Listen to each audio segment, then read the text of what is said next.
Okay,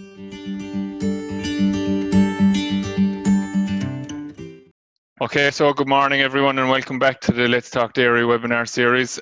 Today I'm talking to John Maher. A couple of weeks ago we were talking to John's colleague Micheál O'Leary and Donald Patton in Ballyhaise, and we were emphasising the importance of trying to hit the targets for autumn grazing.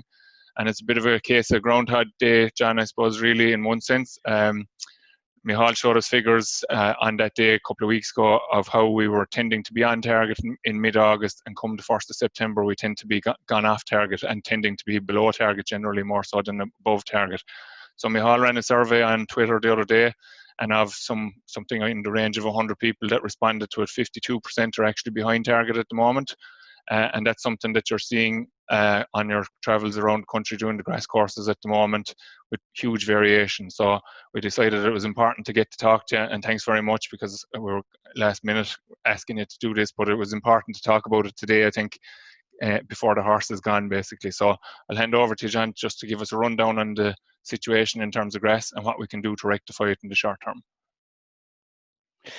Yeah, thanks, Stuart. You teed up nicely. We were going very well in the first half of August. For the first time in many years, we felt we were on target. But anyway, the last 2 weeks of August have brought their own challenge in terms of weather. So in many cases now, we haven't got enough grass, and grass supply is kind of poor.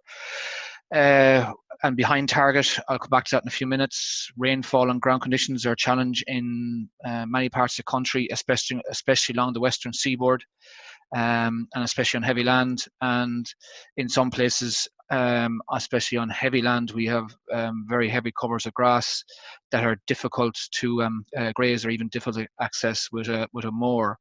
At the same time, then, there are farms who have good grass supply that has the opportunity then of lowering the feed costs, shorten the housing period, capitalise on milk price. So for that reason, we normally say that each day at grass or pasture is worth almost €2 per animal per day. So it is worth pursuing, right?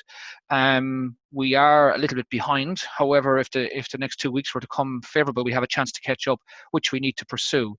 But from the middle of September on, generally speaking, on average, and I stress on average, growth rate is exceeded by demand. What I'm basically saying there is that you generally eat more than you will grow. Now, it depends a bit on stocking rate too, but mid-September is kind of that time when things start changing in the wrong direction. So just to move on and do some figures here very quickly. If I was doing this last year, things will be reasonably uniform around the country. This time around, things are very, very different. There is huge variation out there in terms of grass supply, grass growth, ground conditions. Predicted growth this week is ranging from somewhere about 45 to 80.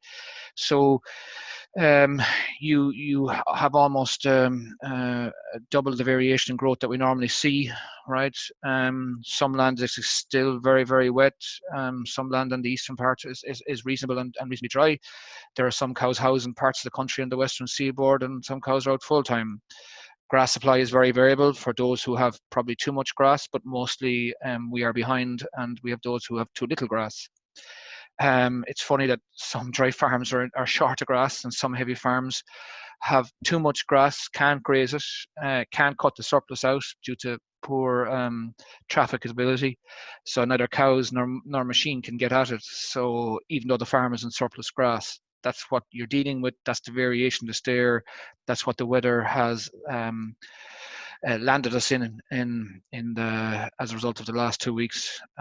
So while it's fine for me to talk about this and give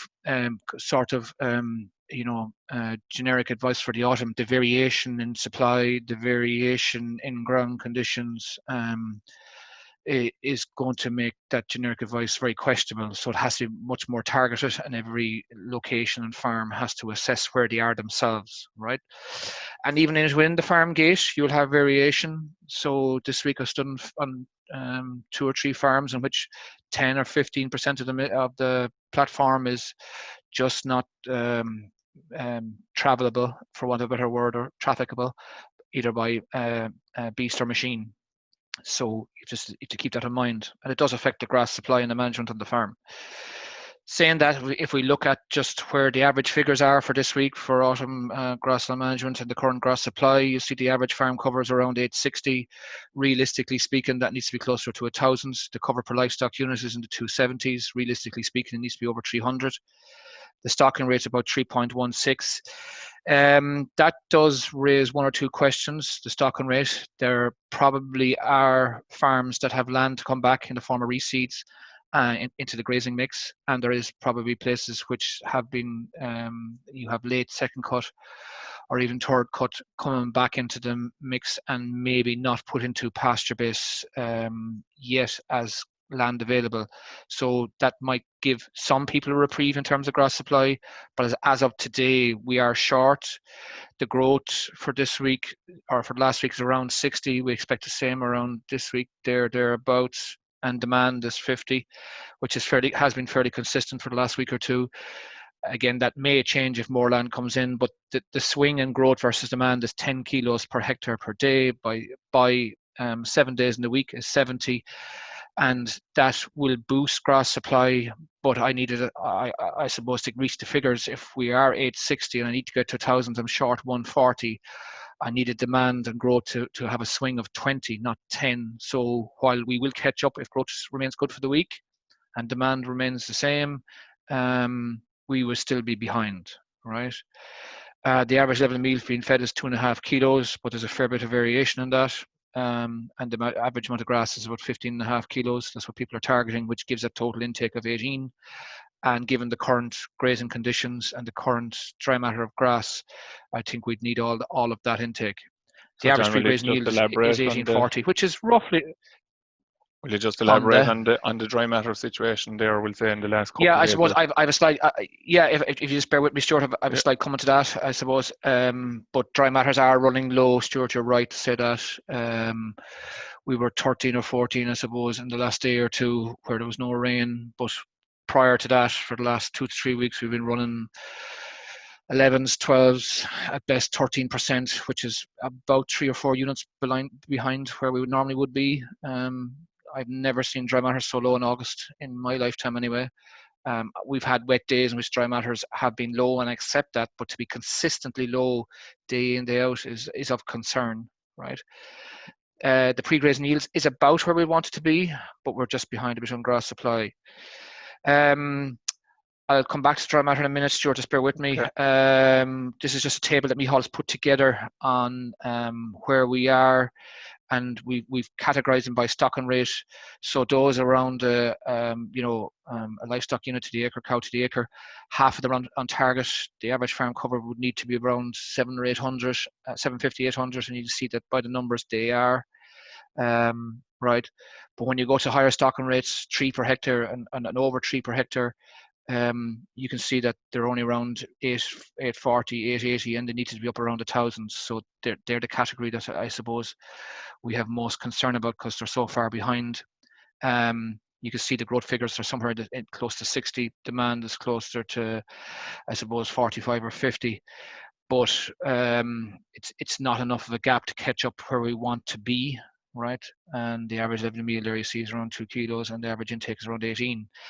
Very quickly, to summarize it, half the farms at low stocking rate or normal stocking rate, I suppose, probably better on the platform, are on target. But when you go up to 3 and over 3 per hectare, about 80-90% are behind target, right? So, and a good 150 kgs per hectare in farm cover behind. As I said, the current growth rate predictions and current demand predictions would close that gap a bit, but not enough. So we still have time to fix this. We just have to be more proactive about it. These are the targets. I'm not going to spend too long on them. If we just go for the 1st September, we need 300 per cow on a stocking rate of 2.5 livestock units per hectare. When you go to 3 and 3.5, we need to be up close to 300 livestock unit per hectare, or a farm cover of almost 1,000.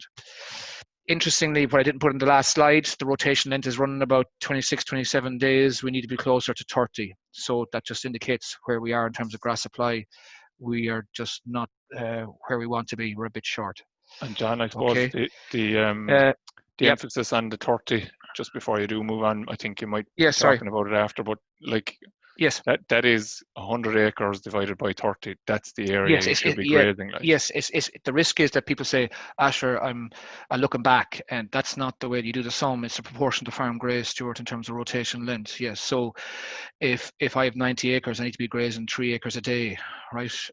If I'm And not grazing more anymore. than And if you're more yes, going if you're faster, more, like you're going way too you're fast.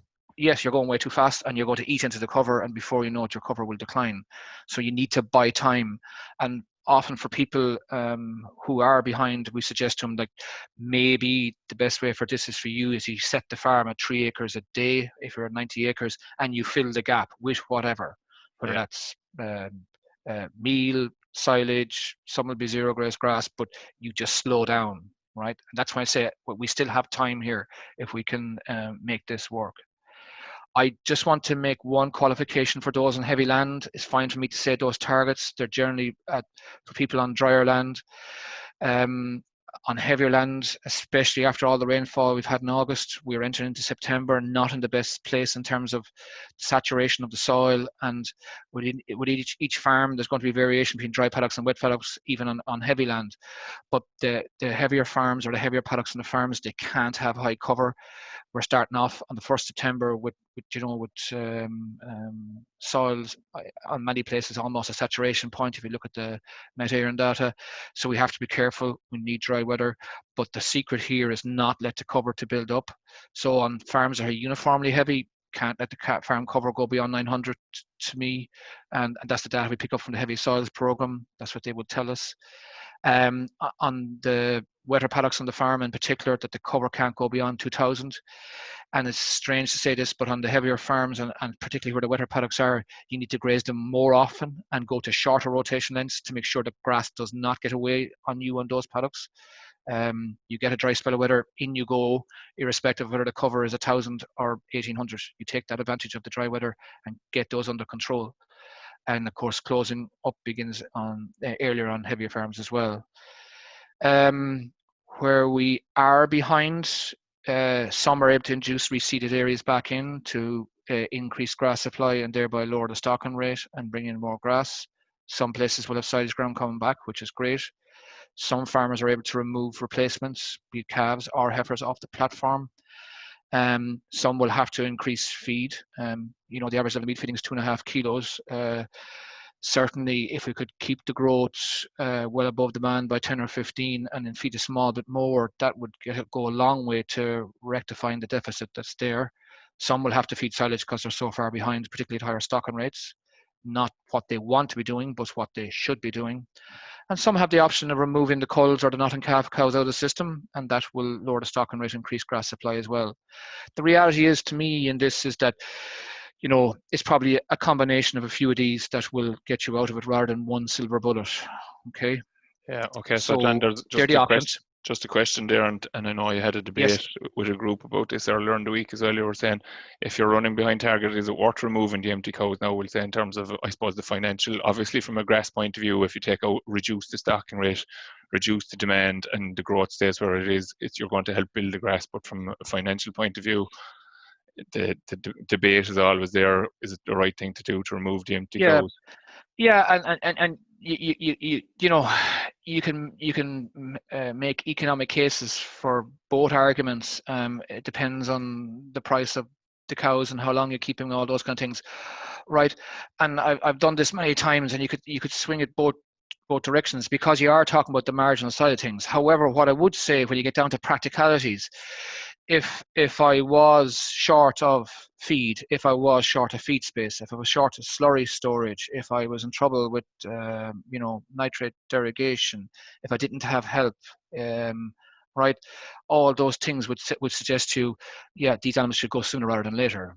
On the other hand, then if you had lots of help, lots of feed space, lots of feed, no problem with environmental regulation or no problem with adequacy of slurry storage, maybe you might entertain holding on to these animals, right?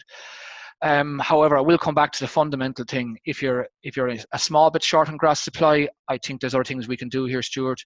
If you are well short of grass supply for whatever reason going into the autumn, then it has to be really, really looked at. Yeah. Okay. So it's kind of a personal choice. Yeah.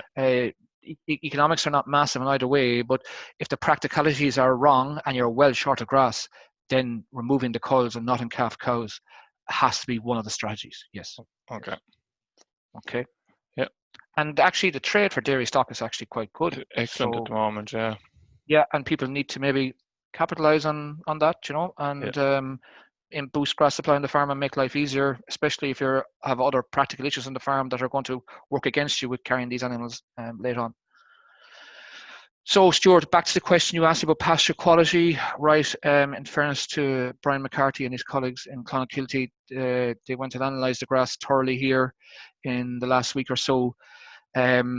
In terms of quality parameters, right? And we have grass and grass only, and we have high nitrogen and low nitrogen, and we have clover as well. So just very, very quickly, if you look at the grass only at the start of the top line, 1600 of a cover, you must remember all these swards are relatively young. They are ryegrass, they are clean. There's not a build up of dung pats or things like that. So clean ryegrass swards, the average DMD was 76 with the normal level of nitrogen's been applied about 250 kilos of N per hectare per year. So, the normal level of nitrogen, I'll call it that, right?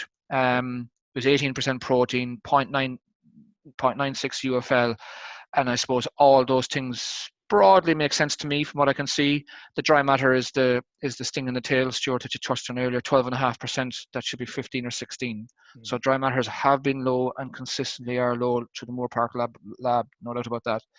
Right, and in fairness to Michelle and her team, they issue out the figures, as does Hall, and the dry matters have been running low, no doubt about that. Right, so you with a combination of sometimes reasonable growth, but with also all the wet weather, you have low dry matters. Interesting then, if you look at the clover, and in this study, without getting complex about it, we're trying to save 100 kilograms of N per hectare by using the clover.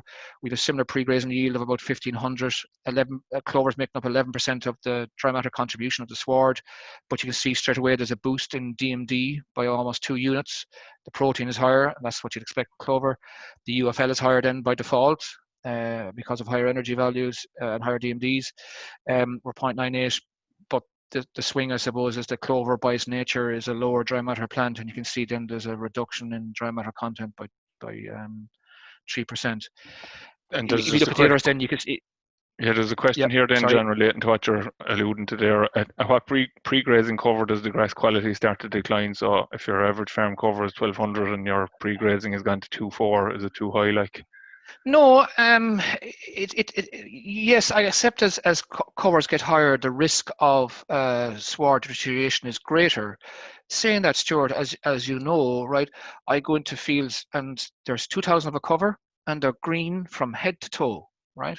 Equally, I can go into a paddock and because of whatever's happened, previous management and not being cleaned out in June or July, 1,600 of a cover and the quality of it is poor because there's a huge build-up of dung pats. It either hasn't been grazed out well or got caught with bad grazing conditions or wasn't cut for bales or topped or mowed or whatever the case may be, and the quality is way poor. So yes, broadly as we go up in higher mass, the quality can deteriorate on you, but the previous management has a big role to play here now. So yeah. I've seen excellent 2,200 head to toe, beautiful grass.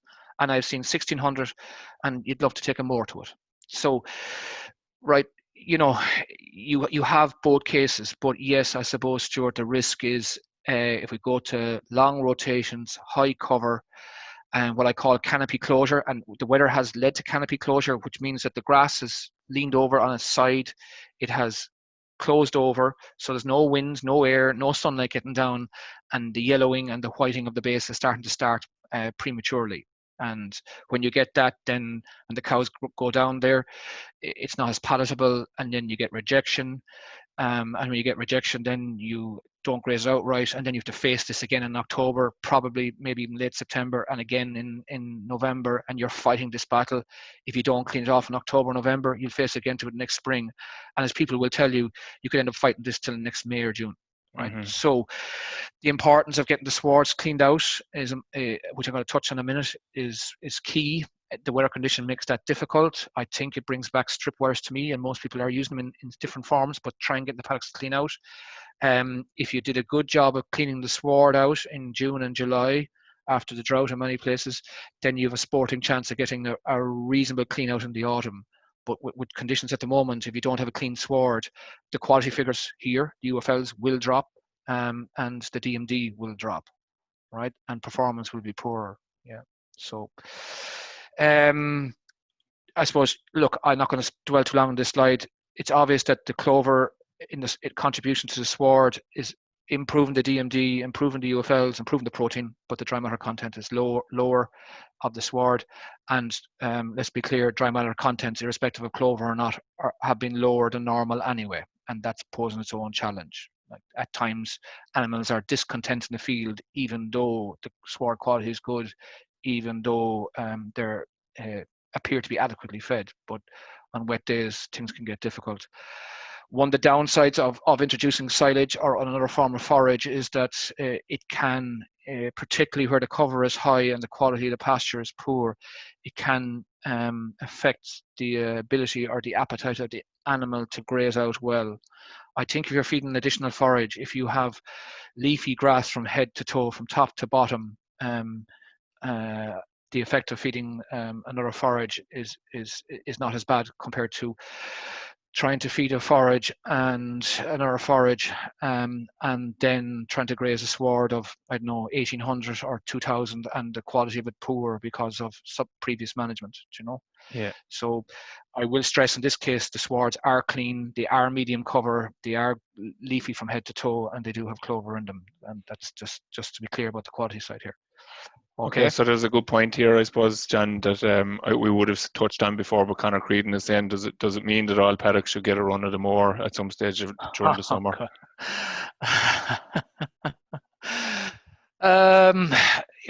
I suppose this is why we have Grass10 grazing courses and trying to get people to go into 1400 all the time. I'll start there. If you graze 1400 and consistently grazes out right, then there should be no need really for mowers or toppers, right? That's what we're trying to do, because at 1400 of a cover, the sward should be green from top to bottom, right? And grazing at 1400 covers right, the animals should be able to go in, perform well, and graze the sward down without any compromise in production. So it's win for the grass plant, win for the animal, and win for you. Saying that, you know, I accept that the way the weather came in this summer period, particularly in May and June, led to additional stress in plants. There probably was more stemming, and at times, if you had surplus grass on the farm, the best thing to do was to take that surplus out and convert it into round bale silage or silage, and keep your pasture quality right. At times, though, there was probably a need for a mower along the way, more than seasons gone by. I'm not a fan of topping or mowing grass that doesn't end up in silage, simply because, as I've said before, Stuart, is waste and feed. I don't need to remind people that we've imported feed twice in the last 10 years. So when you're topping, you are wasting feed, and I suppose that concerns me. But look, the way the weather came there in June and May, at times it led to additional heading of the ryegrass plant, and sometimes it had to be corrected by mechanical means. I would argue, the way the weather has come now, Stuart, that there was a payoff for correcting well in June and July, so that you don't have to face poor pasture quality now. Mm-hmm. So yes, I suppose Conor has a point. Yeah. Okay, we'll move on. Do. Right, just Micheál has and his team, Micheál O'Leary and his team in Pasture Base, they put a lot of effort into making tools available to help with grassland management. That's what they're trying to do. This is just one tool for the autumn that I find very, very good. It's an autumn grass budget.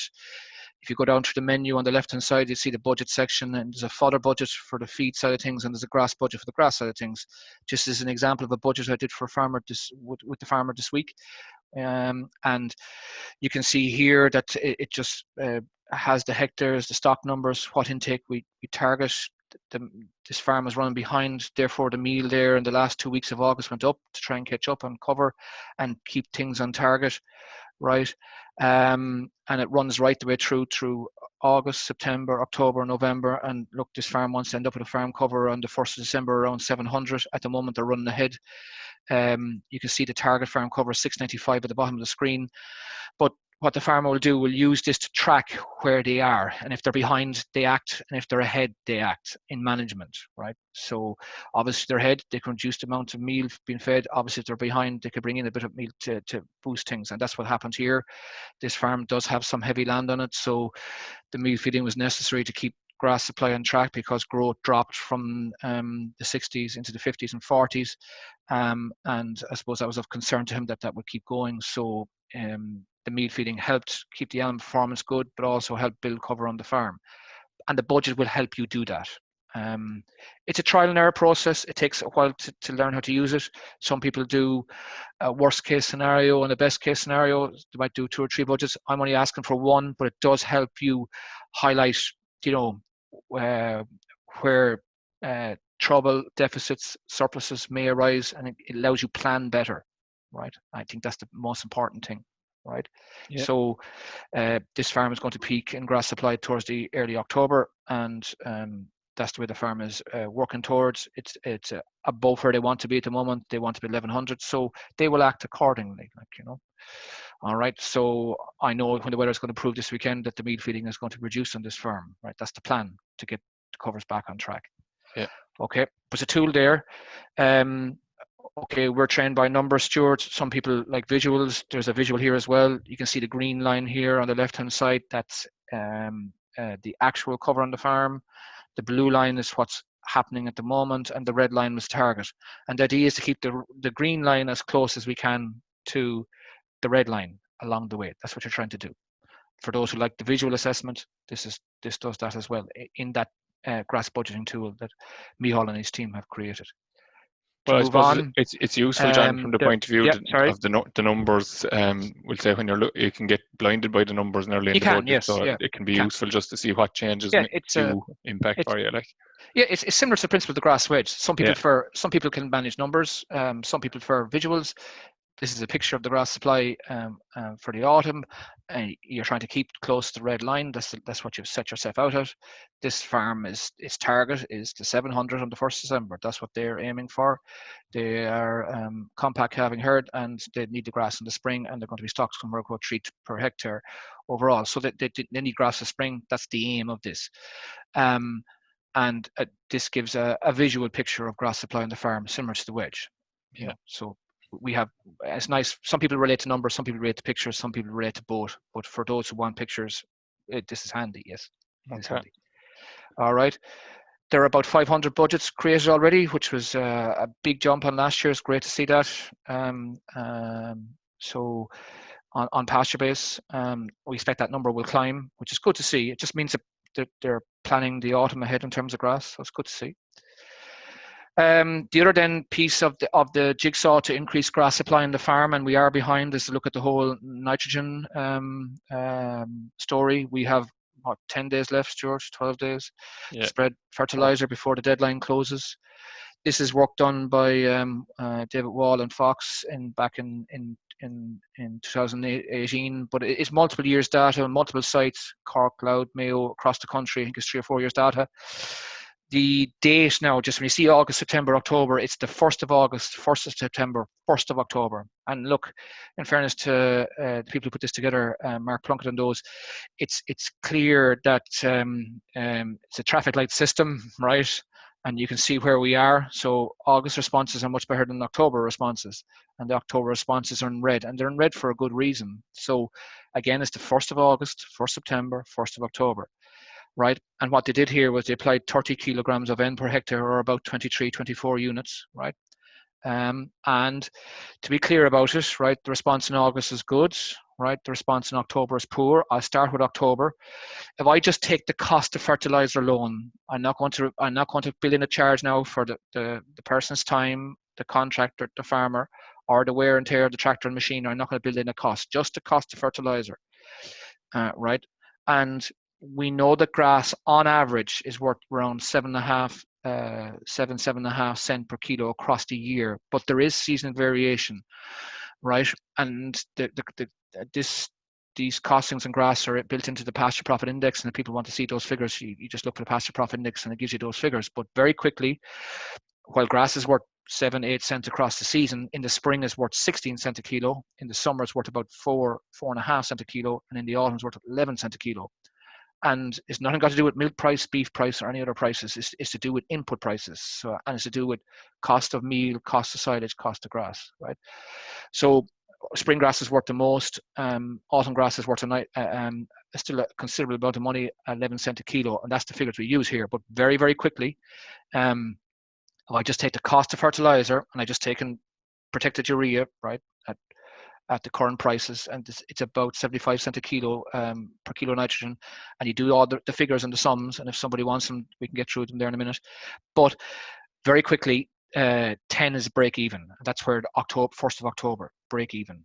If I include the cost, as you said, that's just the cost of the fertilizer. The fertilizer. Now, if I include a cost charge for spreading and all that, I'm up to 14 or 15 cents, right? Yeah. So we are now early September. You see the response there is around 19, 20 kilos for the 1st September. The further we go into September, the responses drop dramatically, right?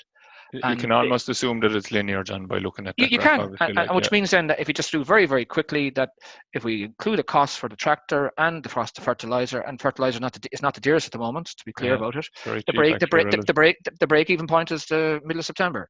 So the sooner we spread this fertilizer and get the response and try and get up the supply of grass on the farm, the better. That's what that tells me.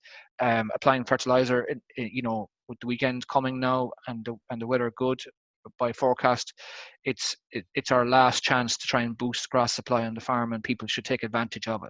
Yeah. Right now, just to be clear, the responses are based on 30 kilograms of N per hectare. If I spread a little bit less, I probably have a higher response. If I spread more, the response is not going to be linear, Stuart. I think it's fair to say that we're not going to get the same. We're not going to get more because we spread more. No, correct. So I think around the 25 to 35 range of units per acre, thereabouts, is as much as you do, right? So the response rate is a big factor in determining how much you spread, but equally is the grass supply on the farm. Right.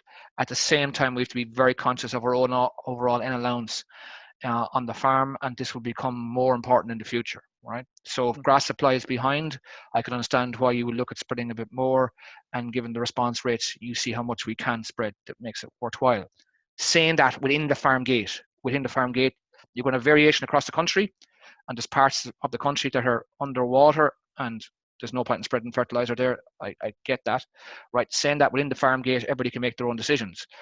Obviously, you want to get a better response on drier paddocks, earlier September application, reseeds, silage ground, fresher grass, where I have more than one grazing left and where my soil pH is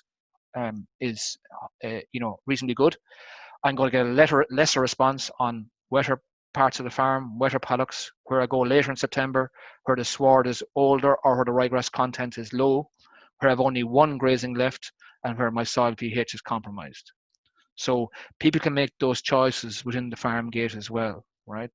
So obviously, if you have a reseed from last spring, and it's going to respond better to nitrogen than an old non-ryegrass sward, and just think about that when you drive the tractor into the field.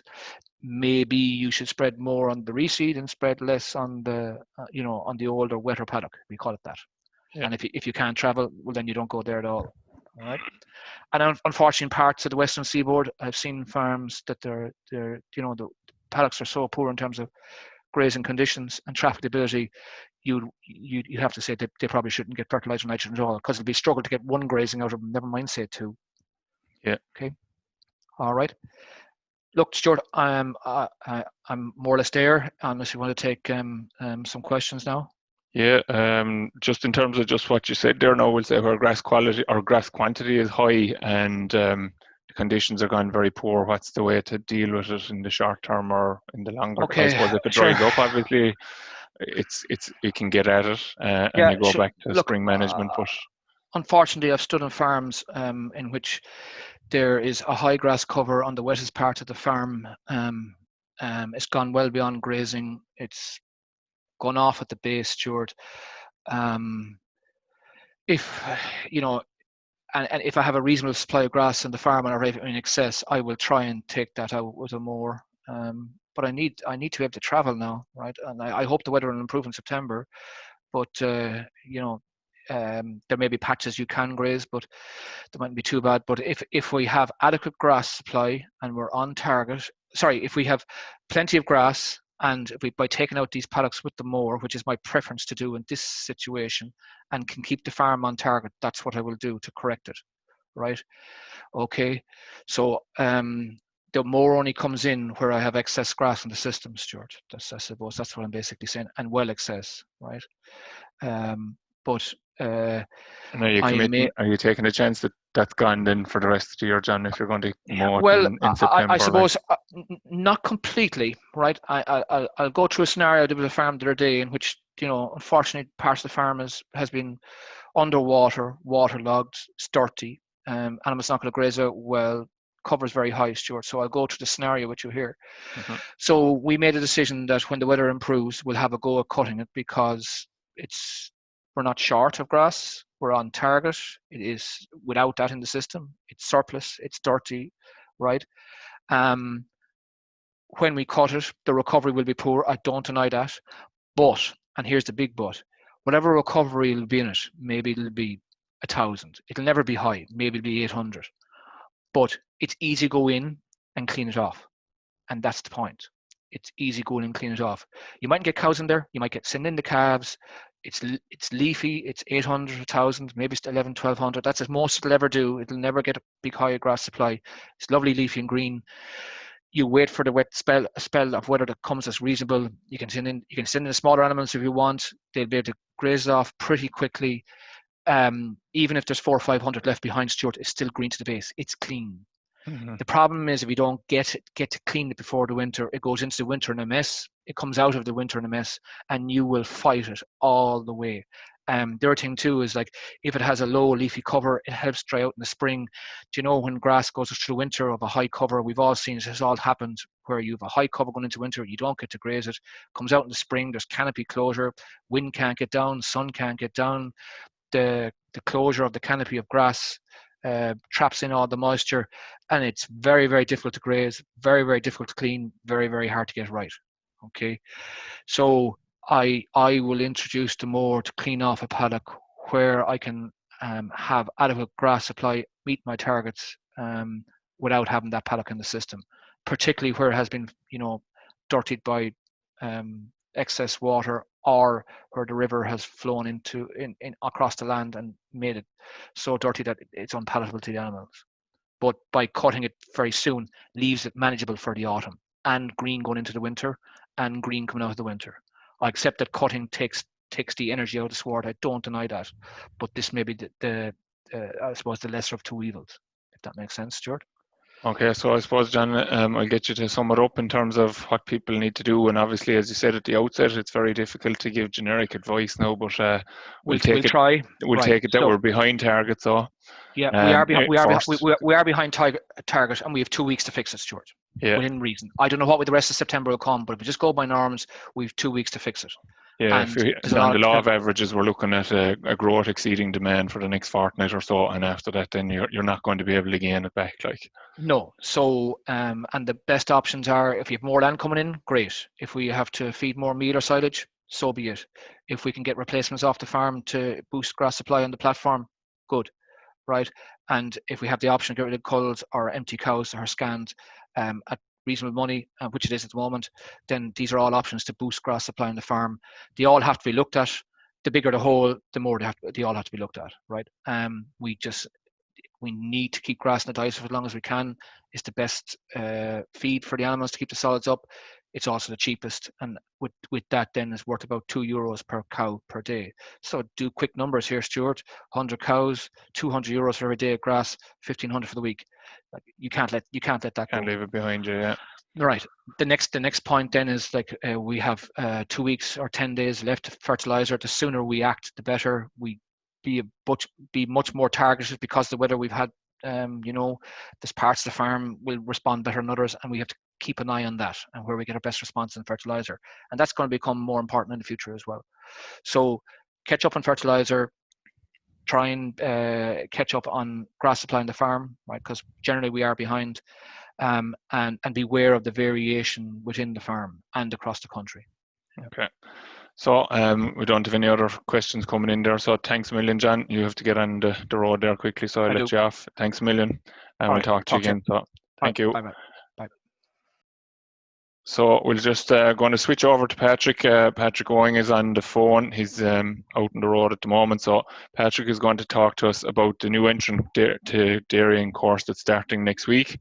We have a good bit of interest in it already, but just to highlight some of the benefits of doing the course, I suppose Patrick will be familiar to many of you as the expansion specialist for the last number of years. Is responsible for the increase in cow numbers across the country. Isn't that right, Patrick? If that's a good thing, I'll take it, Yeah. Well, I think it's a good thing anyway. So, yeah. So the new entrant course is starting next week, Patrick. What are the benefits, I suppose, from your point of view? You see a lot of people maybe heading down the wrong direction until you come into contact with them sometimes. There's a huge amount of things involved in converting any farm, be it tillage or beef or sheep or whatever, to dairy farm, because it's expensive. The design of the farmyard is important. Grazing infrastructure probably is something that can be very different to what people are used to, maybe in dry stock scenarios, because obviously roadways have to be put in and have to be put in the right places and so forth. There's a lot of reseeding has to be done, and probably one of the most critical things is probably getting the right animals onto the farm from the get-go, isn't it? Yeah, everything is important. I think for a lot of people, when they look to go into dairy, and look, it's a career decision, no different. A lot of people leave college and what way they want to go and where they want to go. So it's a big decision in the life of the farm or the farmer's career. I think there's a lot of information out there and a lot of people with opinions, but some people don't always guide you the right way. And what I find talking to a lot of people who are considering it is that, first of all, they want to see is it viable on their own farm, and what will it take to get involved, how much money it'll take to convert, and what will they have out of the far side on it. And I think, and sometimes that's doing figures. And one mistake I would see for some people is that they move through the process too fast. That I'm going to cows because they got maybe bad returns. Take this year from the tillage, or if the beef price went down. A knee-jerk reaction kind of scenario. A knee-jerk reaction, yeah, and it takes time. And what I normally say is roughly, I'd like about a year and a half to convert. And I would take about the first 6 months of that is getting your head around it, getting your paperwork lined up, do your business plan, talk to your advisor, talk to your accountant, do research, like doing the new entrant course that we're talking about, or maybe join a local discussion group, and go milking on a neighbouring farm if you can, and get the feel of what you're doing and whether it's right for you. The second year then, when you have all your ducks in a row about what you want to do and where you want to go, it's actually when you build it. So you start building it in the second year, but you need that time to get everything lined up. And some of that is then just processing with the bank, going making your loan application, talking to the co-ops, sourcing stock, as you pointed out. It all takes time. So people that say, I'm going to be milking now, ring, say, one of our advisors and I'm going to milk next spring. A lot of things have to happen very fast. And sometimes poor decisions are made because they're in a panic. And I think give yourself the time. You're going to be a long time milking the other side. So look, 6 months, 12 months to get it right for a 30-year career. It could be the best time you ever spent. Okay, so just in terms of the actual way the course is going to be run, can you give us a rundown on what the plan is for it? Yeah, so Teagasc has been running a course in different forms since the course left. So originally it was done through the Greenfields, Abigail and the Greenfields Academy. But over the last few years, with the interest across the country, we ran it out through local centres. So over the last 2 years, been over 100 people have completed the course. To date this year, 100 people have registered interest on the Dairy Startup website, on the Teagasc website, if you want to go and express your interest. And the way we have it set it up is it's made up of two main parts. So the first part is in the autumn of this year, starting in October, where we have 4 days of specialised training. So we've amended the course a small bit from other years. So we've tried to set up the days to answer the main questions that a new entrant would have. So the first day is mainly focused on sourcing stock and the right type of stock, where we'll go on to local farms, showing you high EBI stock, understanding the reports, and maybe a crossbred herd as well, where you get the opportunity to see the animals, their performance, and also talk to the farmers about them. So where you get a lot more real information about the stock. Because look, the critical thing for any farm is to have the right stock on day one, because them stock will be there for you for the rest of your days when you're going to breed off them. So the first day is focus on stock and how you source them, and a bit about vaccinations and things like that.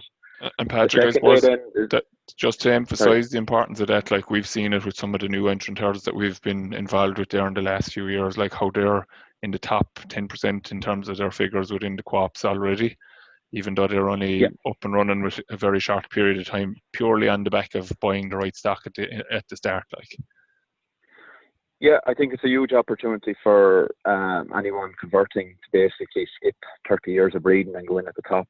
And what we would see, as you say, with the new entrants that source the right stock, generally speaking, within 2 years, they outperform the average of the co-op, their parent co-op, and then within 3 to 4 or 5 years, they're probably within most of them are in the top 30%, I would say. So from a standing start, they're top performers. I know, talking to the banks in my role, I do a lot of work with the banks, that the banks originally, when all these, I suppose there have been no really new entrants post-quota for a long time, and they're rightly so to be conservative about what happens, but like they're very happy with the way the new entrants are performing. And again, it comes back to, look, obviously you have to have good management, but it also comes back to having good stock. Yeah, so day two, Yeah, day two then is about farmyard design and roadway design. So it's the next big question I get asked is where am I going to put the parlour, what type of parlour. So again, it'll be on farm, hopefully with a farm that's well designed, that we can show the impact of cow flow, where cubicle sheds should go, how to set it up, roadways, grazing infrastructure. So again, using the farm as a template, we'll go through that. As part of that day too, we'll show you how to build a capital budget, which is essential as you move forward into the business planning. So again, going back to when people are rushing, you get an awful amount of opinions of where parlour should go, and a lot of times the devil to go into a farm and they're getting in and maybe the parlour is located the wrong way, or not done right, or can't be expanded on, or it's poor cow flow. And it's just, and generally speaking, it's as cheap to do a good job as a bad job when it comes to parlour. So spend a bit of time to make sure you get that right. Day three, we go into a local office. We're focused mainly on financials. We'll have a rep from one of the local co-ops just to go through the process of getting contact with them, what they require, a bit about milk quality and the pricing system. We'll also have a representative from the bank, one of the main banks, just to go through what they need to do a loan application. And we'll get you start on a simplified 3-year cash flow to help you make up your mind yourselves and start to put up a few figures with the capital budget we've developed from day 2 and on to day 3, that we're moving on with the figures to see from your own farm is this viable or not. Then day 4, all going well, assuming there's no restrictions with COVID, then we will bring you down to Moore Park to introduce you to some of the researchers to get a feel for what's going on down there, and also get best practice on areas around calving, calf management, profitability, and also moving into other areas like grazing infrastructure and grazing as well. Okay. But so they're the main first 4 days. We also have a supplementary day for anyone that's considering robotic, where we run a separate day on robotic design and things like that. So if anyone is considering robotic, we'll run that in the spring of next year. And the main part of the course, and listening to farmers that have gone through the course, and what they find to be the biggest impact is the second year, where we put the group together, the 15 farmers say together, and they're run as a discussion group on a host farm. And that's been very beneficial to a lot of farmers for the year before they start milking, that they get a chance with 14, 15 other like-minded farmers that are in the same position, and they're all in the one boat, that they can go to an established farm and map the farm through the year. And that's when we mainly focus on the grazing management. And you're after hearing there from John, like there's a lot of different targets for different times of years, and you get to see that and how it works through a farm on the one farm right through the year.